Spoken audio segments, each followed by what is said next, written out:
Using New Zealand's only electrofishing boat, University of Waikato staff are using electric currents to stun invasive pest fish. Nicolas Ling, an associate professor in Biodiversity and Ecology at the university's School of Science, is one of the specialists scooping up hundreds of koi carp, goldfish and brown bullhead catfish.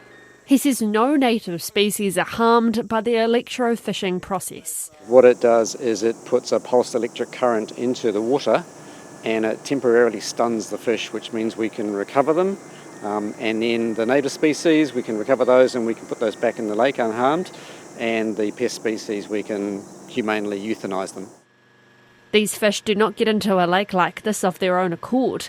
Ling says catfish were most likely released into the lake more than 100 years ago. The koi are believed to have been introduced into New Zealand in the 1960s. But Associate Professor Ling says most of the goldfish and turtles are unwanted pets. So people think they're doing the right thing, when they don't want their pet anymore, they go and release it into the local lake. And it's actually the worst thing you can do. If you want to take on a pet, then take it on for the course of its natural life. He says they are also removing red-eared slider turtles from the lake. Again, those are things that people have released when they no longer want those pets. And the problem with a turtle is if you take that on as a pet, it's a 50-year commitment. So it's a multi-generational pet. And they get huge.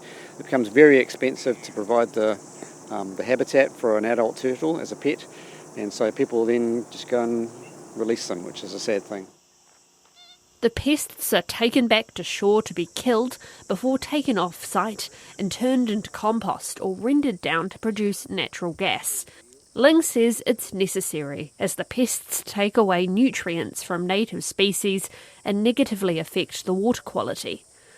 Auckland Council Senior Freshwater Advisor Matthew Bloxham says this is the first time this technique has been tried.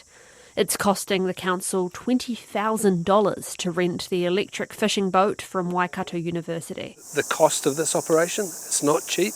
We prefer not to be spending the targeted rate on controlling pests. We'd rather be spending it on more sort of direct biodiversity outcomes in terms of planting trees and so forth. But it's it's a necessary evil. We have to maintain these fish at really low numbers. But the scale of the problem means it has to be done. So what you're seeing here is a koi carp that's been opened up, and it's full of eggs. So this virtually its entire abdominal cavity that you can see there is distended because of there are so many eggs in here. Two major rows, and koi carp can produce millions of eggs.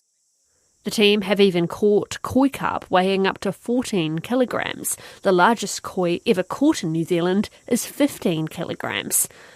The lake is home to 3 native eel species: the short-finned eel, the long-finned eel, and the Australian long-finned eel, and there are plans to declare the lake an eel sanctuary. Matthew Bloxham says eradication is the goal, but that won't happen if people keep putting their goldfish in the lake. If ever we do achieve eradication, and we'd really like to, that is our end goal, it's so easily undone by somebody otherwise well-meaning person who thinks they're doing their goldfish a favour and then just quietly, surreptitiously emptying them and suddenly we're back to square one. So if you have a pet fish you want to get rid of, find them a new home rather than putting them in a waterway.